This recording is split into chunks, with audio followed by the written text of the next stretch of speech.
उत्तर प्रदेश विधान परिषद के सदस्य और पूर्व मंत्री मोहसिन रजा जी को एक बार फिर बड़ी जिम्मेदारी दी गई है। उन्हें राज्य हज समिति का चेयरमैन बनाया गया है। हमारे साथ खास बातचीत करने के लिए मोहसिन रजा जी मौजूद है। मोहसिन रजा जी, पहले तो आपको बहुत बहुत बधाई। और एक अहम जिम्मा आपको दिया गया है राज्य हज समिति का। किस तरीके की कार्यशैली रहेगी कि ज़्यादा से ज़्यादा जो श्रद्धालु हैं वो हज पर जा सकें? देखिए, जहाँ तक आपने देखा कि 2017 में जब हम लोगों ने कार्यभार संभाला था आदरणीय योगी जी के नेतृत्व में, उस वक्त भी बहुत बुरा हाल था हज कमेटी का, और हज के आज़मीन जाने पर बहुत ज़्यादा लोगों को परेशानियां होती थी।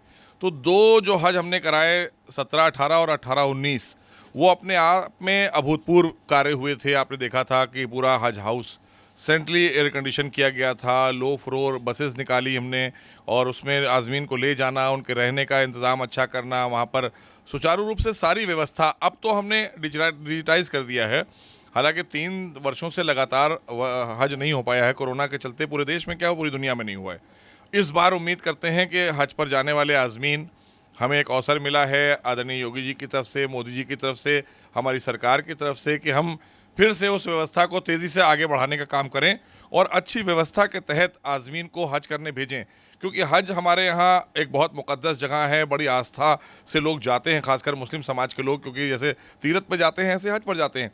तो इसमें जितनी अच्छी व्यवस्था हम दे पाएंगे और आज़मीन वहाँ से हज करके जब लौटेंगे तो देश के लिए भी दुआ करेंगे, देश के लोगों के लिए भी दुआ करेंगे, हमारी सरकारों के लिए भी दुआ करेंगे कि और आने वाले समय में बड़ी तादाद में लोग यहाँ से हज को जाएं। ये हमारा टारगेट होगा, क्योंकि अभी इस बार बहुत कम लोगों ने अप्लाई किया है। अगली बार हमारा ये रहेगा कि कम से कम ऐसा रिकॉर्ड होना चाहिए, क्योंकि देश में उत्तर प्रदेश सबसे बड़ा सूबा है, तो हम हमेशा से हमारा प्रतिनिधित्व भी ज़्यादा रहा है। तो इस बार थोड़ा सा कम हो गया है और राज्यों की तुलना फिर भी ज़्यादा है, लेकिन हम ये मान के चलते हैं कि आप लोगों का प्यार और सहयोग, और अब खुलेगा हज तो बहुत से लोगों में एक विश्वास जागेगा। अभी ये जो लोगों ने अप्लाई किया है उनके अंदर भी विश्वास नहीं है, वो ये सोच रहे हैं कहीं ऐसा ना हो फिर कैंसिल हो जाए। 3 बार ऐसा हुआ है कि उन्होंने अप्लाई किया और वापस पैसा उनको वापस करना पड़ा सरकार को, क्योंकि हज हुआ नहीं। तो इस बार जब हो के आएंगे हज पर जाके और आकर वो बताएंगे तो लोगों में एक विश्वास बढ़ेगा। जिस तरह से सरकार के प्रति विश्वास बढ़ा है तो उसका परिणाम अच्छा होगा। और हमें लगता है कि जो जिम्मेदारी मिली है उस जिम्मेदारी को हमारे यहाँ एक एक कार्यकर्ता अपनी जिम्मेदारी का निर्वाह बहुत अच्छे से करता है, चाहे बूथ पर बैठा हुआ भारतीय जनता पार्टी का कार्यकर्ता हो या देश का प्रधानमंत्री आदरणीय मोदी जी हों। उन्होंने देश को अच्छे से चलाया है, और अगर गांव में बैठा हुआ बूथ अध्यक्ष है तो उसने गांव को अच्छे से संचालित किया। सरकार के प्रति विश्वास की बात आपने करी। 2022 के इस चुनाव में अखिलेश यादव ने मुद्दा बनाया था कि अल्पसंख्यक समाज के लोगों को योगी सरकार टारगेट करती रही, ज़्यादातर एनकाउंटर भी उनके हुए, कहीं ना कहीं उनका वोट पाने के लिए लगातार बयानबाजी कर रहे थे। लेकिन 10 मार्च को जो नतीजे आए हैं वो कहीं ना कहीं आपके फेवर में आए हैं, क्या कहना चाहेंगे?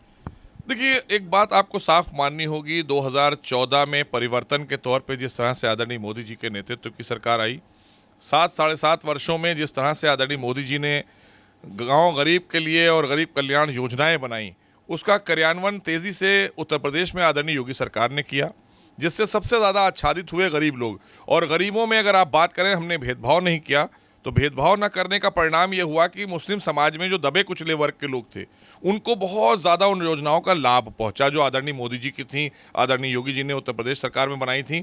उन योजनाओं को, चाहे आप सरकारी आवास देने की बात की गई हो, गरीब को आवास मिला प्रधानमंत्री आवास योजना के तहत, माननीय मुख्यमंत्री आवास योजना के तहत, ऐसे ही उज्ज्वला योजना, सौभाग्य योजना, और 15 करोड़ लोगों को 2 साल से लगभग राशन मुफ्त में दिए जाने का काम डबल इंजन की सरकार ने किया। तो इससे सभी गरीब आच्छादित हुए हैं, और ख़ास करके दबे कुचले पिछड़े दलित और हमारे जो मुस्लिम समाज के पिछड़े लोग थे वो आच्छादित हुए। और उसका परिणाम ये हुआ कि अगर आप देखें तो वोट में भी तब्दील हुआ। अगर समाजवादी पार्टी की तुलना में बात की जाए तो भारतीय जनता पार्टी को पहली बार देश में और उत्तर प्रदेश में 8% वोट भारतीय जनता पार्टी के पाले में आया है, अल्पसंख्यक का, मुस्लिम समाज का वोट। तो ये परिणाम है आदरणीय मोदी जी की योजना का, आदरणीय योगी जी के द्वारा किए गए कार्यों का। तो मैं मानता हूं कि आने वाले समय में और बेहतर होगा। भारतीय जनता पार्टी दावा करती है कि अगर आम कार्यकर्ता भी निष्ठावान है और पार्टी के प्रति पूरी श्रद्धा रखता है तो एक दिन उसको सदन में जरूर पहुंचाती। उदाहरण आप हैं, एक आम कार्यकर्ता से मंत्री तक, और आज फिर राज्य मंत्री, और अब तो अल्पसंख्यक समाज से 2 मंत्री हैं, आप और दानिश जी। क्या कहना चाहेंगे कि भारतीय जनता पार्टी अपना कमिटमेंट हमेशा पूरा करती है? नहीं, बिल्कुल करती है, और भारतीय जनता पार्टी कार्यकर्ताओं की पार्टी है, और आज कार्यकर्ता हमारी पार्टी की रीढ़ है। और आप देखें पूरे देश में नहीं दुनिया में भारतीय जनता पार्टी विश्व की सबसे बड़ी संस्था, सबसे बड़ी संगठन बन के खड़ी हुई है। 18 करोड़ जिसके सदस्य हों, तो इसलिए कार्यकर्ताओं के दम पर हमने पूरे देश की सेवा की है। कार्यकर्ता हमारा समर्पित है, देश के एक एक व्यक्ति के लिए, देश के लिए समर्पित है। और उसी में एक कार्यकर्ता जो आज देश का प्रधान सेवक है, जिसको हम आदरणीय नरेंद्र मोदी जी के नाम से जानते हैं, ये भी एक छोटे से कार्यकर्ता थे। इनके संकल्प भी आपने देखे थे कि 370 को लेकर कैसे लड़ाई लड़ते थे जाकर ये कश्मीर में। उस समय मतलब लाल चौक पर झंडा फहराने जाया करते थे सन 90 में। और आज वही प्रधानमंत्री, वही कार्यकर्ता एक प्रधान सेवक बनकर और 370 हटाकर हमने दिखाया। ऐसे ही गरीबों के लिए योजनाएं लाने की बात करते थे, ऐसे ही तमाम और योजनाओं को लाकर उन्होंने ज़मीन पर उतार कर ये बता दिया कि हम गांव गरीब के लिए चिंतित रहते हैं। और आज आच्छादित हुआ है गांव गरीब और संपन्न हुआ है, तो ये उसका परिणाम है आदरणीय मोदी जी के द्वारा दिए गए उनका मार्गदर्शन, उनके द्वारा दिए गई योजनाएं, उनके द्वारा किए गए कार्य, और उसको ज़मीन पर उतारने का काम अगर यहाँ पर हुआ है एग्जीक्यूशन का। क्योंकि 2017 से पहले अखिलेश यादव जी की सरकार थी, हम भी प्रभारी मंत्री थे अमेठी के उस समय, तो बहुत देखा था, बड़ा जर्जर हालत में था अमेठी। लेकिन आज अमेठी को आप देखिए, इसीलिए राहुल गांधी जी को छोड़कर जाना पड़ गया। लेकिन वहाँ पर एक हमने योजनाओं का जाल बिछा दिया, सड़कों का जाल बिछा है उत्तर प्रदेश में। आज अगर एक्सप्रेसवे की बात करें, तमाम योजनाओं की बात करें, तो 3 वर्षों में हमें काम करने को मिला और 2 वर्ष कोरोना से लड़े और लड़के लोगों को वापस पटरी पर लाने का काम किया, जीवन और जीविका को चलाया है। तो ये अपने आप में अभूतपूर्व जो कार्य हुए हैं, उससे विश्वास बढ़ा है। और एक छोटे से कार्यकर्ता को कब कहाँ स्थान मिल जाए। अभी आपने हमारा मंत्रिपरिषद देखा, उसमें ऐसे ऐसे नाम हैं जिनको लेकर लोग पूछ रहे हैं कि ये कौन है। अभी चुनाव लड़े थे 15 दिन पहले, 20 दिन पहले, और आज मंत्री भी हैं। तो किसी भी कार्यकर्ता को प्रधानमंत्री बना सकती है हमारी पार्टी, किसी भी कार्यकर्ता को मुख्यमंत्री बना सकती है। ये विशेषता सिर्फ अगर कहीं मिलेगी वो भारतीय जनता पार्टी मिलेगी।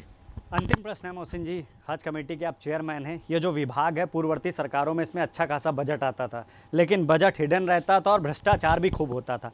अब इस बार किस तरीके की योजनाएं रहेंगी कि भ्रष्टाचार ना हो पाए और ज़्यादा से ज़्यादा लोग हज पर जाएं? देखिए, हमारी सरकार आदरणीय मोदी जी के नेतृत्व की सरकार देश में और आदरणीय योगी जी के नेतृत्व की सरकार उत्तर प्रदेश में, हम जीरो टॉलरेंस की नीति पर, भ्रष्टाचार पर हमने काम किया है। लॉ एंड ऑर्डर पर भी जीरो टॉलरेंस की नीति पर काम किया है और उसी को आगे बढ़ाने का काम करेंगे। और हाँ, पीछे जो गलत काम हुए हैं उनको दुरुस्त भी करेंगे और जो लोग उसमें दोषी पाए जाएंगे उनके खिलाफ कार्रवाई भी करेंगे। धन्यवाद हमसे बात करने के लिए। तो हमसे बात कर रहे थे राज्य हज समिति के चेयरमैन मोहसिन रजा जी, जिनका साफ तौर पे कहना है कि अब राज्य हज समिति में भी भ्रष्टाचार नहीं चलेगा और सीधे तौर पे जीरो टॉलरेंस की नीति अपनाई जाएगी। जो भी गलत काम करेंगे सरकार कहीं ना कहीं उनके खिलाफ सख्त कार्रवाई करेगी। कैमरा पर्सन वीरेंद्र के साथ पुनीत मोहन, R9 न्यूज़, लखनऊ।